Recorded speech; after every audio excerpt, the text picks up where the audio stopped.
Welcome to We Are Soccer, the show that talks about pro soccer, youth soccer, and everything in between. I'm your host, Craig Hearn.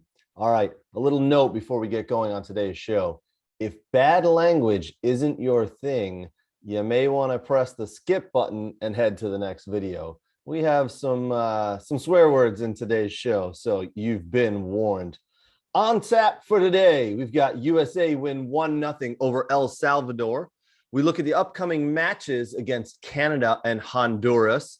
We'll talk transfer news, rumors, and a few other things happening in world football. We'll also take a little peek into what's been happening at Detroit City FC this offseason as they've moved up into USL Championship and are signing a whole bunch of new players.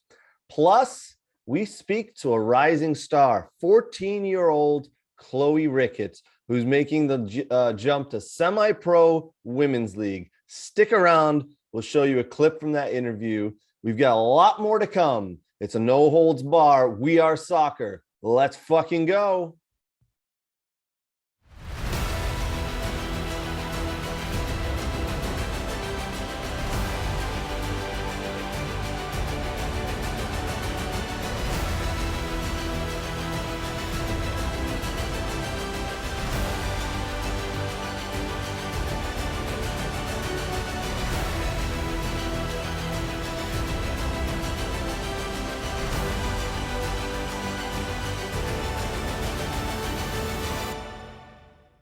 All right, we'll jump in. Let's talk about U.S. men's national team and the game they played against El Salvador this past week. 1-0 win. Before we jump in, this section of the program is brought to you by Tim Merritt and Ross Mortgage. With over 70 years of lending experience, you can depend on Ross Mortgage for competitive rates, quality service, fast response, and no surprises. They handle your transaction from application to closing. Be sure to tell Tim that Craig sent you and ask him some soccer questions. Dude's pretty knowledgeable and knows the game. All right, U.S. men's national team won, El Salvador 0. It was cold down in Columbus. I was at the game. Very good game. Entertaining, I would say. A little bit underwhelming from the USA, if we're being honest. I watched the game live as I was there. As I said, I've also gone back and watched the game from a TV perspective. Completely different feel watching on the TV from being there. If we're being honest, it doesn't matter how we got the points, but we got the points. 3 points is all that mattered. I've heard a lot of people complaining that we didn't play well, we didn't look good, we didn't look fluent. Doesn't matter. If you were hoping for fun, flowing, fast, lots of goals, back and forth, you want performance over points. I'm not in that camp. I want to get the job done as soon as possible. I want points. Yes, we should have won by more than one goal. Absolutely. Probably should have won about 3-0. We missed a hatful of chances. El Salvador had one half decent chance, I would say, another deflected chance that could have gone the wrong way. But Matt Turner did what he needed to do. The defensive line did what they needed to do. I thought Walker Zimmerman was phenomenal in the game. They did what they needed to do. Again, they came away with the points. Took a not very pretty goal, is what we'll call it, by the Jedi, Anthony Robinson, in the 52nd minute. Tim Weah works the ball into the box. The kind of bounces around a little bit. Anthony Robinson finishes off and then does his now famous flip and hamstring fake injury. Someone's gonna have to explain that to me. But 1-0 gets the points, gets the job done. Overall, yeah, again, not the best performance in the world. We should have won 3-0. Not pretty. It gets the points. It puts us on our way. Next game coming up this Sunday in Canada. It's going to be snowy. It's going to be cold. It's going to be tough. Some of the things that come out of the El Salvador match, though, that are a little concerning for me, specifically Christian Pulisic. He just doesn't look to be having fun. I've heard Taylor Twellman talk about it. Says he's not looking like he's having fun. He's got to figure it out. Maybe it's the stress of Chelsea. Maybe it's the weight of USA on his shoulders. Whatever it is, it's not working. Christian Pulisic just doesn't look to be the same player. Maybe it's that injury. Maybe he's still got a little bit of an injury hangover. I'm not sure. Someone pointed out on the old tweet machine yesterday that he had 9 possessions, was dispossessed 9 times. And every time he ran it, the El Salvador defense, nothing came of it. He was either dispossessed or, he didn't win any one-on-one battles. I don't know how that shit's calculated, to be honest. I'm not too concerned. He is dangerous when he's on the ball. He's dangerous when he's not on the ball because defenders watch him. Sometimes they'll have a second defender around him just to see if they can dissuade the U.S. men's national team from passing to him. But it is a little bit concerning because when he does get the ball, he is the type of player. He's pretty much the only player we have who's willing to take people on, and he's good at it. And he's not doing that at the moment. So we got to figure that out. We need him doing what he does best, and that's one-on-one. Because when he's doing that, he's stretching defenses. He's making 2, 3, 4 defenders cover him. He's opening up space for his teammates. It's not quite happening right now. He was played as kind of a false 9 yesterday, Thursday in Columbus. Probably not his best position. His best position is wide left, where he doesn't have to track back and defend. He can use the space out there and let the other team worry about him. I don't know if we're using him correctly there, or if Greg in that game specifically was using him correctly. We'll see if that changes coming up in Canada and then in Minneapolis against Honduras. The game coming up on Sunday at 3 p.m. Eastern time in, I believe it's a Tim Hortons field. Yeah, crazy. They named their field after the fucking coffee chain, but typical Canada, right? Tim Hortons Field, Hamilton, Ontario, 3 o'clock kickoff. It's going to be a tough one. We've heard broke news last night that Tim Weah has not traveled with the team. Didn't look like he picked up any injuries in Columbus. So maybe it's precautionary. Maybe they're just saving him for the Honduras match in Minnesota. Whatever it is, he's not traveling. So it's interesting there. I think we're going to see Pepe start. I think he'll be up top. I think Jose Ferreira starting in Columbus was a mistake. He missed a very easy opportunity in the first half there that really could have put us on our way. He didn't have the hold-up play that Pepe has. Pepe is a very, very good player with his back to goal, coming to the ball, holding it up, laying it off for his teammates. Ferreira is not that type of player, and I thought we needed that in Columbus. We also we're missing aerial presence in the box. It seemed that we were getting the ball wide. We were doing a very good job of getting the ball wide, and the crosses were coming in, but the crosses coming in were all low, if you noticed. They were all waist high and low, from the waist or lower. There was nothing in the air, and I don't know why, because El Salvador didn't have tall defenders or physical defenders, and I think Pepe in that space might have been much better served than Ferreira. So that was I think Berhalter missed one there. I don't understand that tactic. We'll see if that changes in Canada. It has to change in Canada. We know that Canada like to play this kind of sit back, soak up pressure, and then break out. They like to do the counterattack. I do expect them to do that. They're going to be without Alphonso Davies. As we know, he's having small heart issue at the moment due to COVID, they believe. So it kind of sucks that he's not playing for that reason. We don't want to see anybody on the sidelines and not playing for that type of reason. It is a good thing for the USA that Davies is not on the field because he is the best Canadian player by far. And he plays very well with the tactics that they deploy. Again, they deploy counterattack tactics and a style. They'll sit back, they'll soak up pressure. We'll see how Greg Berhalter and the U.S. men's team can come out for that. Will it be Walker Zimmerman again at the back? I hope so. I think he played very well. He was my man of the match in El Salvador. I think he will do very well in Canada with those tactics. Serginho Dest might have to sit back a little bit. He might not be able to get as far forward as he would like, especially with the speed that Canada possess. So it's going to be very interesting to see the tactics that are broken out and how Greg and his staff kind of approach this game. 3 points in the bag so far against the El Salvadorians there. Canada, I'm expecting a draw. Obviously, a win would be nice. So we'd put us 6 points in this window, and with a game still to play, that would be phenomenal. But I'm expecting a draw. Canada is good. Canada's leading the group. If you don't remember, so Canada 1, USA 2, Mexico 3. All three of those teams won on Thursday night.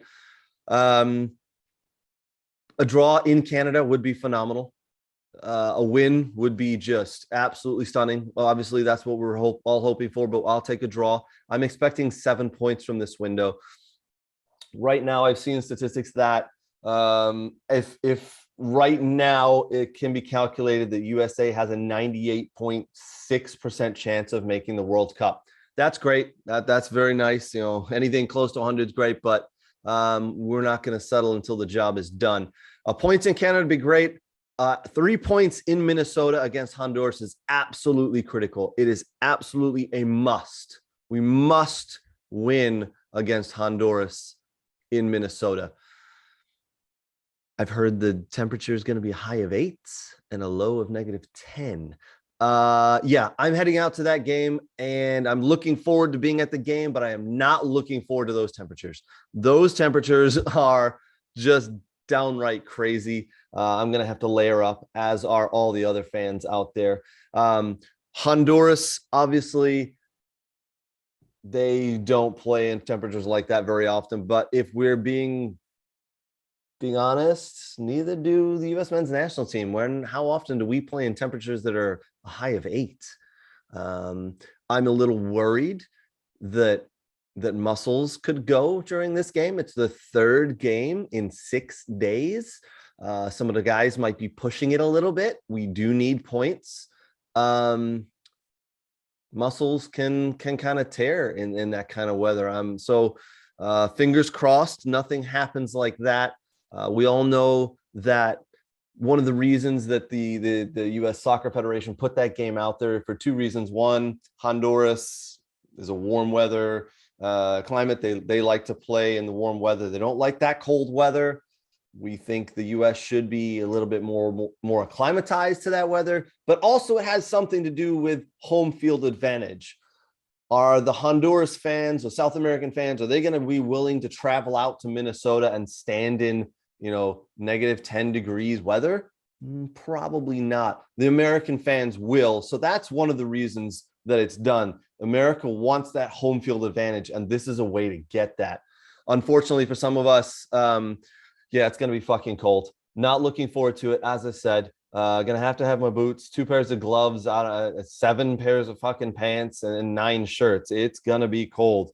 That game is set for a 7:30 kickoff in Minnesota. And for those of you asking, yeah, it's an outdoor stadium. Absolutely, it's outdoors. There's no indoor soccer, man. It is outdoors and it is go. It's gonna be wild, I can tell you that. Again, at the end of the window, minimum for me is 7 points. Anything less than that, and we will have screwed up, and Greg will have gotten something wrong. We'll see. We'll see what happens there. The USA this week did just announce that the final venue for the 2020 FIFA World Cup qualifying is going to be in Orlando. We take on Panama March 27th. So tickets are going to be hard to come by, just an FYI. Jump on the bandwagon now and get your application in as quick as possible. March 27th in Orlando against Panama, that final game. Hopefully by that point, we will have wrapped up and we will have qualified. No need for that game. It'll be a fun game. We can play some of the lesser known players. We don't have to risk Pulisic, McKennie, Dest. So we'll see how that goes, but I'm hoping it's wrapped up. But if you are interested, jump on that application soon, as tickets will be snapped up quickly. That is spring break, by the way, for most U.S. schools, I believe. So, all right, let's jump into some world soccer news. There's a lot of stuff going on. We'll play a little catch up here. World soccer news is brought to you by Kroski Lani. The growing team of certified public accountants and business advisors at Kroski specializes in working with small and medium-sized privately held companies, nonprofit enterprises, educational associations, professional partnerships, and families, and is dedicated to helping you achieve the highest levels of finance understanding and prosperity. Please visit Kroski at kroskilani.com to find out how their team of talented professionals can help you and your organization in 2022. All right off the bat, World Soccer news this past week. Watford sacked Ranieri after 10 defeats in 13 matches. I have no idea why the hell Watford thought that bringing in Ranieri was a good idea.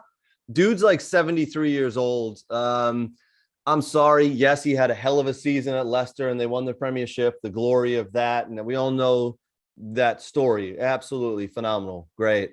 I'm sorry. That was several years ago, a completely different scenario. There's no way hiring Claudio Ranieri in this day and age right now with a team that's almost dead last in the Premiership is going to save you. That was a terrible, terrible hire. So now Watford are trying, they're looking for the third manager of the campaign. Absolutely nuts. I don't know who they're going to get. There's not many people who want to go there, to be honest. I wouldn't want to go there because it's doomed. You're at the end of the window, so you're not going to be bringing anybody in. You got to deal with who you've got in the squad. They do have 3 or 4 good players, not great players. They're going to be relegated. Put the money on it. That's take it to the bank. Watford are going down. Here's an interesting story that popped up this week. Small island of Comoros, who are playing in AFCON, African Cup of Nations, had their 3 goalies hit with COVID. So Comoros are playing in the round of 16, against Cameroon, and all 3 of their goalies get hit with COVID and are out. They had to put a field player in to play goalie. And to make things even more difficult, 6 minutes into that match against Cameroon, one of the defenders picked up a red card. So then they're playing down a man. Cameroon went on to win 2-1 in that game. It sounds like it should have been a little bit easier for Cameroon. But obviously AFCON is wild, man. Some wild stuff happening down there. But Cameroon walk away with that win 2-1 against Comoros. Unfortunately, some sad news actually came out of this. At the end of the game, fans were getting released out of the stadium and there was a stampede. Unfortunately, 8 people have died and many have suffered injuries after that game. Very sad to see. Hopefully everybody who was injured can get healthy and get back to soccer matches. You never want to see stuff like that happen. I believe right now it's come out and they've said that it's human error. People were opening gates when they shouldn't have been. So some bad news there, unfortunate. Other news this week, Mario Balotelli. You guys remember him? Remember the Italian striker, Mario Balotelli? He's been recalled to the Italian national team. He hasn't played for the national team since September of 2018. But this isn't the squad of 18 who are going to play. This is a 35-man provisional squad in preparation for World Cup qualifying game. So he might not even make the final game. But good to see the nutcase Mario Balotelli back in the headlines. If you don't know, go ahead and Google Mario Balotelli and crazy stories. He's got some, dude's a nutter, man. He is a nutcase. Some funny stories come out of there. This story is actually pretty interesting. A lot of people might not know, but Brendan Aronson, U.S. men's national team player, Brendan Aronson, yes, that Brendan Aronson, currently playing for Red Bull Salzburg in the Austrian Bundesliga. There's a proposed move to Leeds. Leeds are currently weighing up a bid of about £20 million for Brendan Aronson. He is 21 years old. He's likely to sign with Leeds. I believe that will get pushed over the line. Leeds will get their man. Likely to sign during this window, but will not link up with Leeds until the summer. Leeds are in need of some players, a little bit of a spark right now. I'm not sure why they're going to sign someone for £20 million, not have him play right now, and then potentially their coach, Marcel Bielsa, won't be there in the summer. So bit of a strange ongoing there, but good for Brendan Aronson. We do like to see U.S. men's national team players head to England, especially into the Premiership. I think he will be a success. I like his work rate. I like his work ethic that he has.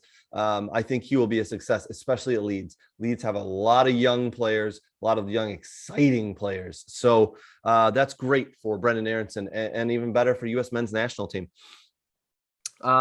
Another U.S. men's national team player was in the news this week. Unfortunately, Daryl Dike in his first start for his new club, West Brom, since making his move from Orlando to West Bromwich Albion for $9.5 million. Unfortunately, he made his first start and he went down with a hamstring injury. It looks like he has a small tear. He is going to be out for up to 8 weeks. That's unfortunate. Right now, West Bromwich Albion are playing in the championship. If you didn't know, they're doing well. They're doing okay. They got to make a real push though. I think they can, if DK can get healthy and score goals like he did for Barnsley last year when he was on loan there. I think they can make a push and get into the Premiership. That'd be good. It'd be great to see Daryl Dike in the Premiership next year with West Bromwich Albion. This player, Julian Alvarez of River Plate, there was a lot of teams after him. My Aston Villa were after him. I believe, obviously, Newcastle, but linked with everybody under the sun. But Julian Alvarez has actually completed his move from River Plate to Man City for £18.5 million. He'll join up with them in the summer. So the deal's agreed. He's going to stay with River Plate for now and then link up with Man City in the summer. Good player. Great player. This, like I said, there was a lot of teams in the world who were looking to sign this young man coming out of River Plate. Great player, great signing for Man City. Good for he has to expect though, just like with anybody who goes to Man City, you're not going to play much. You're going to get rotated. You're going to have to be happy with limited time. Welcome to Man City. You're going to win a lot, but you're not going to play as much as you'd like. So good for him, though. I'm very happy for all those Argentinian folks who follow Julian Alvarez. Great player there. Finally, in world soccer news, I don't know if you guys have heard, but there is a new mini-series of Messi coming out on Netflix called The Greatest of All Time. It's going to be 6 episodes. Absolutely guarantee right now that this 6-series episode of Messi is going to be instantly the number one show on Netflix. Instantly. I don't think anything's going to top it. We all know Messi. Everybody considers him to be either number 1 or number 2 in the world. I personally, you guys have heard me say this many times, I'm a huge Messi fan. I think he is by far the number 1 player to ever play the game. Yes, you can say Ronaldo. Yes, you can say Pele. Yes, you can say Maradona. But for me, it's Messi. The flea, as they call him, little Argentinian, one of the best players ever. I can't wait for this. The all-time greatest Messi is getting his own 6-part series on Netflix. It's going to be a good one. Good stuff, right? All right. Chloe Ricketts. This week, I was lucky enough to sit down via a Zoom call and chat with the rising star. Chloe is 14 years old. She lives here in Michigan. She plays on 2 highly competitive boys and girls team, and she recently signed a contract to play semi-pro with AFC Ann Arbor, who play in the USL Women's League. I'm telling you right now, this young lady, she was nervous during interview, so please excuse that, but super nice young lady. And I've seen clips and highlights of her playing. She is phenomenal. She's a creative, a number 10. She likes to take the ball. She likes to be creative with it. She likes to kind of disperse the ball around the field. She scored some nice goals in some of those highlight tapes I've seen. Right now, what I'm going to do is going to go ahead and play 2 minutes of that interview I have with Chloe. So go ahead and enjoy that, folks. We'll be right back. Welcome to We Are Soccer. Today I'm chatting with 14-year-old superstar Chloe Ricketts. Chloe recently signed with AFC Ann Arbor in the USLW League. Chloe, welcome to We Are Soccer, and thank you for taking time to chat with us today. Welcome. Hi. I know you've got training a little bit later today, so we won't take up too much of your time. First off, I do want to say a big thank you to our mutual friend that both you and I have, Casey Bantle from Ann Arbor FC. Casey reached out and encouraged us to chat. So I don't know if you know Casey very well, but he's a heck of a player and a very good guy. Yes, he is. Have you trained with him? You trained with him and for a little bit, right? No, he's coached me before. Yeah, great. Have you ever seen him play before? No, I haven't. No, he's a heck of a player. Heck of a player. Well, let's chat about you. So you're currently on a 2006 girls team and I saw that you guys advanced the ECNL national finals, and you also play on a Michigan Tigers boys team. So you play soccer pretty much every day, right? Yes, I do. It's a passion, I assume, and pretty much the only thing you do. Yeah. What's you play at a pretty good level on a boys team. How's that? Because there's not a lot of girls who play on boys teams, at that level and age. What's it like playing on a boys team? I love it so much. The competition is amazing. Is the speed of play different compared to girls? Yeah, they just play different. Yeah. I'm assuming probably a little bit more physical, but the speed of play overall is. And now when you play with that boys team and you're able to kind of get adjusted and take that back to the girls game, does the girls game kind of slow down for you a little bit? It does, but the girls are more physical than the boys. The game does slow down, like the passing and everything. I have more time to pass the ball. Sure. And dribble. Yeah, I know from personal experience, every time I step up a level, the speed of the game gets going quicker and quicker. So that's only going to help you, as you play for this boys team, as you move into the girls level. Let's talk about you signing with AFC Ann Arbor. You're going to be playing with them in the summer league. Are you looking forward to that? Yeah, I didn't even it didn't register in my mind that could happen and I could sign for a semi-pro team. And when it happened, I got to do a photo shoot and it was so cool. I was so excited about that. It's that's a big step, playing semi-pro. It's a lot of athletes your age, they're just doing summer camps and kicking a ball around with friends. You're going to go and play semi-pro with and against some of the best players in the state of Michigan. That is so awesome and a big leap, which is really going to help. What are you most looking forward to as you take on this challenge? Probably playing with more experienced players and traveling with older players that know what they're doing, and probably the life lessons that they can teach me. Lovely. Great answer. Love that. Absolutely love it, because soccer will provide you with a lot of life lessons. So that's the fact that you're going into that team with that open mind is great. Do you know any of the players on the team, or you just know the coaching staff, or are you kind of going in blind and not knowing and just hoping to win a position? I think I know some of the players from Next Level with Aaron Bird. I know Tatiana, but I'm kind of going in blind and hoping I get playing time.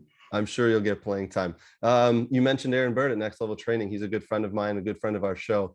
You train with him often? Yes. How much does that help? Because I know he brings in some stud players from around the country to kind of train all you guys together. Has his training helped you make a step up as well?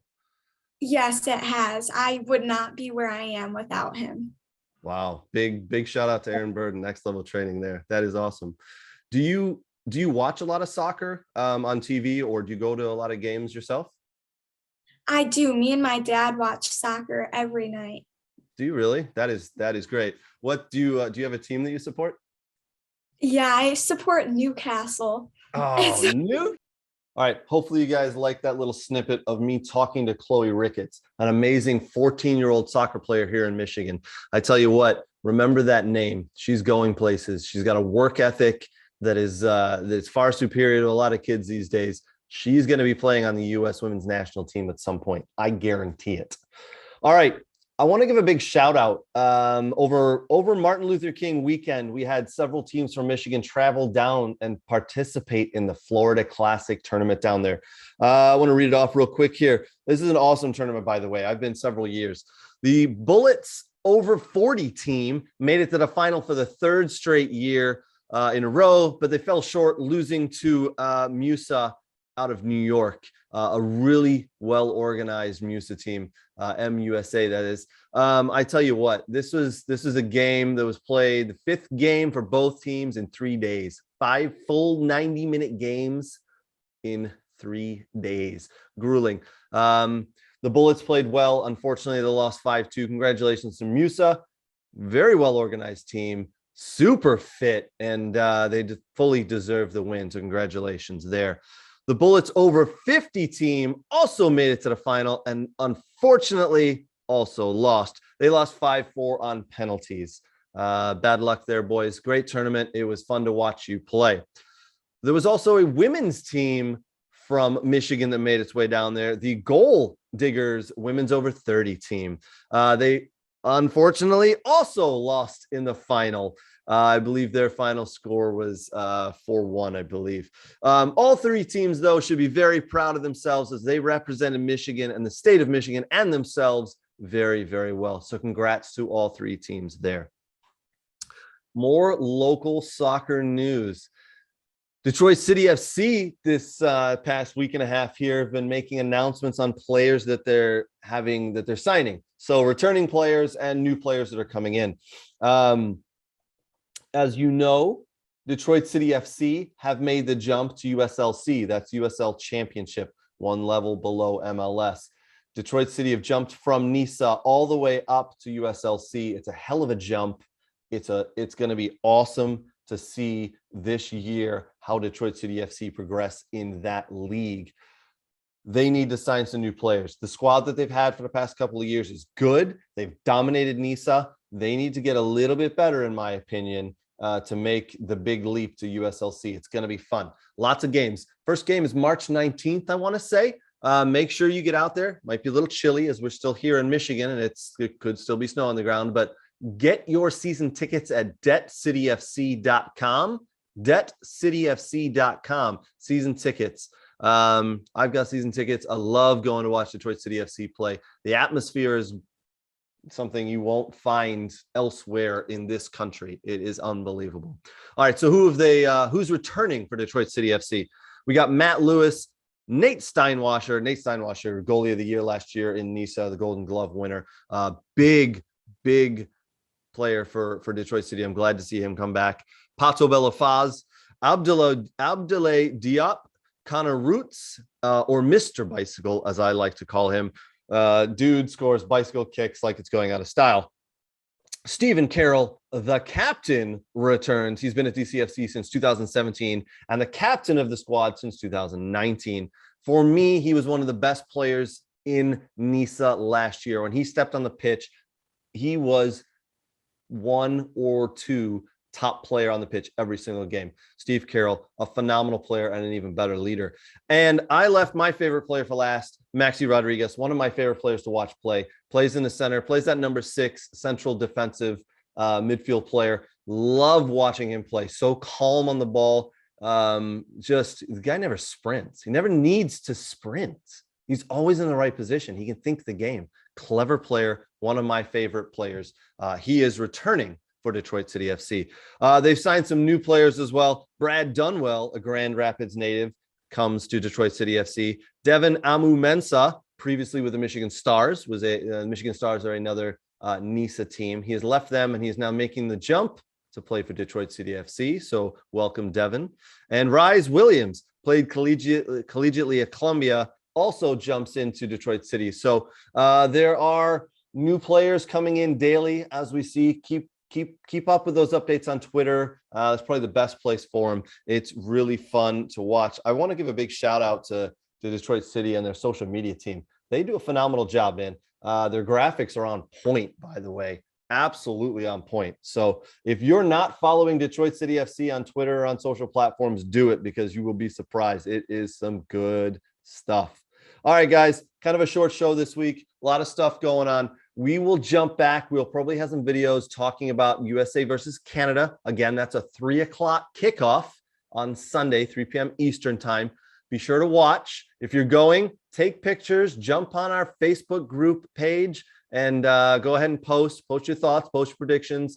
Love to see that stuff. Then we'll probably have a video or two in Minnesota as USA take on Honduras on Wednesday. Again, I'll be attending that game. I'll be layered up, but we'll have some videos. We'll have some thoughts. Jump into the Facebook group, put your predictions, put your thoughts. All comments are welcome as long as they're nice. We try not to put anybody down, so be nice. Be sure to follow us on all other platforms as well. You name it, we're on it. Facebook, Twitter, Twitch, TikTok, you name it, we're on it. Go ahead and give We Are Soccer a follow. All right, guys, thanks again for joining. Appreciate it. Until next week, cheers.